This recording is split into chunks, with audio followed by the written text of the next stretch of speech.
안녕하세요. 경제학장 박사입니다. 김형세 교수님의 게임이론 책을 보면요. 정말 흥미로운 개념이 하나 나옵니다. 바로 신호게임이라는 건데요. 이게 알고 보면 우리 삶 곳곳에 숨어 있거든요. 지금부터 그 원리를 함께 파헤쳐 보겠습니다. 자, 우리 이런 질문으로 한번 시작해 볼까요?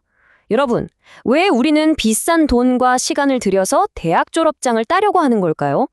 사실 사회에 나와서 전공 지식을 그대로 쓰는 경우가 그렇게 많지는 않잖아요. 단순히 지식을 배우는 게 목적이 아니라면 혹시 졸업장이라는 게 뭔가 다른 중요한 걸 알려주는 일종의 신호 역할을 하는 건 아닐까요? 네, 이 수수께끼를 푸는 열쇠는 바로 정보에 있습니다. 좀 더 정확하게 말하자면 한쪽은 아는데 다른 한쪽은 모르는 바로 그 숨겨진 정보가 모든 문제의 시작점이라고 할 수 있죠. 자, 이 그림을 보시면 딱 감이 오실 거예요. 지원자는 자기 능력이 어느 정도인지 스스로 잘 알죠. 하지만 회사는 어떨까요? 지원자의 진짜 능력을 알 길이 없어요. 마치 이렇게 정보가 한쪽으로 완전히 기울어진 운동장 같은 상황. 경제학에서는 이걸 정보의 비대칭성이라고 부릅니다. 그럼 이 정보의 불균형, 이 기울어진 운동장을 어떻게 바로잡을 수 있을까요? 바로 여기서 신호게임이 등장합니다. 정보를 가진 쪽, 우리가 발신자라고 부를 텐데요. 이 발신자가 정보를 모르는 수신자에게 사실 나는 이런 사람이야 하고 자신의 숨겨진 정보를 드러내기 위해서 어떤 행동, 즉 신호를 보내는 거죠. 이 게임의 목표는 아주 명확합니다. 발신자가 수신자에게 믿을 만한 메시지를 보내는 것. 결국 모든 건 이 신뢰의 문제로 귀결됩니다. 자, 그럼 이 게임은 어떤 선수들로 구성되어 있을까요? 모든 신호 게임에는 이 세 가지 핵심 플레이어가 있습니다. 첫째, 숨겨진 정보를 가진 발신자. 둘째, 그 정보가 의사결정에 꼭 필요한 수신자. 그리고 마지막으로 발신자가 자기 정보를 알리기 위해 취하는 행동, 바로 신호입니다. 간단하죠? 자, 그럼 이제 이 개념이 우리 현실 세계에서 어떻게 작동하는지 한번 실제 사례들을 들여다볼게요. 이렇게 보면 훨씬 더 재밌고 또 확 와닿으실 겁니다. 첫 번째 사례는 우리가 맨 처음에 던졌던 질문, 바로 채용 시정입니다.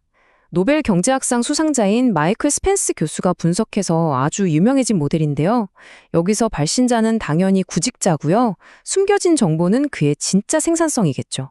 그리고 그가 보내는 신호는 바로 학위나 학점 같은 교육 수준. 이걸 받는 수신자는 바로 회사가 되는 겁니다. 그러니까 회사가 졸업장을 볼 때 그 전공 지식 자체만 보는 게 아니라는 거예요.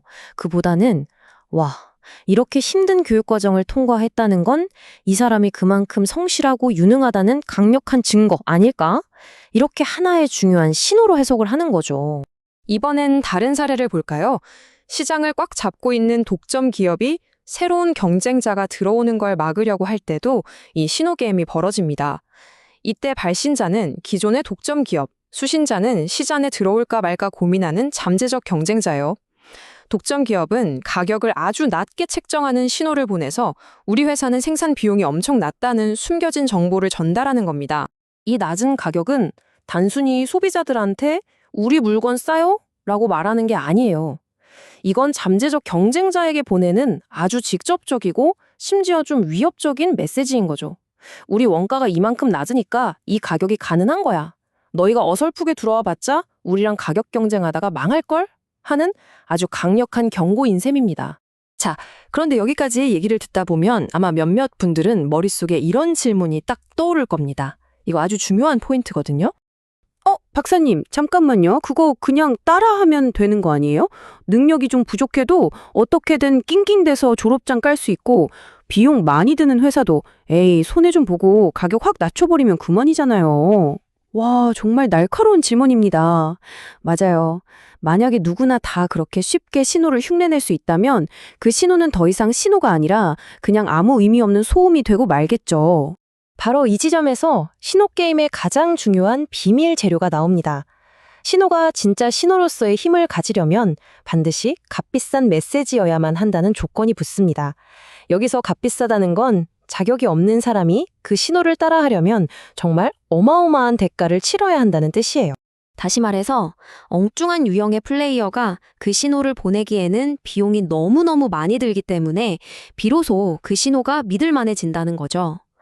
예를 들어서 어려운 학위를 따는 과정은 능력이 낮은 사람에게는 능력이 높은 사람보다 훨씬 더 많은 노력과 시간이 들잖아요. 즉, 더 높은 비용이 드는 거죠. 바로 이 비용의 차이가 신호의 신뢰성을 만드는 결정적인 열쇠입니다. 자, 이제 거의 모든 조각이 맞춰졌습니다. 그럼 이 신호 게임이 이론적으로 어떤 논리적인 순서, 일종의 설계도를 따라서 진행되는지 한번 정리해 보겠습니다.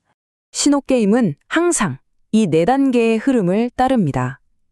1단계, 발신자는 자기가 바꿀 수 없는 고유한 유형을 갖고 태어납니다. 생산성이 높거나 낮은 것처럼요. 2단계, 발신자는 자기 유형을 아는 상태에서 어떤 신호를 보낼지 선택합니다.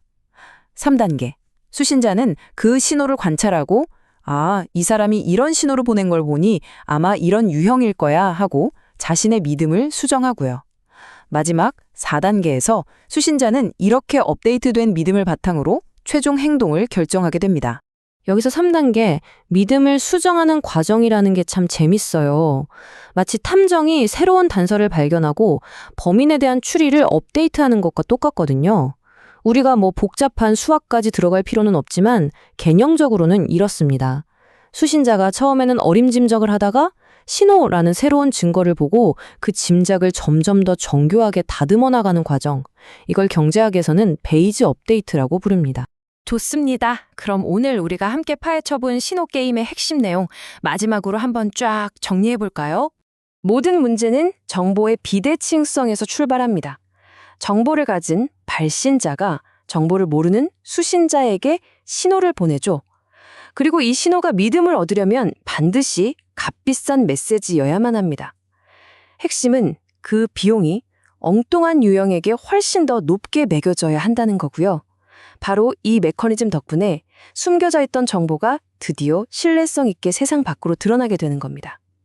이게 바로 여러분이 앞으로 마주칠 모든 신호 게임의 기본 원리입니다. 자, 이제 여러분은 세상을 보는 새로운 렌즈, 신호게임 탐정에 눈을 가지게 되셨습니다. 이제 우리 주변을 한번 둘러보세요. 기업들이 왜 그렇게 비싼 광고를 할까요? 사람들은 왜 명품 가방을 들까요? 소셜미디어에 올리는 사진 한 장 한 장은 과연 어떤 숨겨진 정보를 알리는 신호일까요? 이 질문을 여러분께 남겨드리면서 오늘 이야기는 여기서 마치겠습니다. 들어주셔서 감사합니다.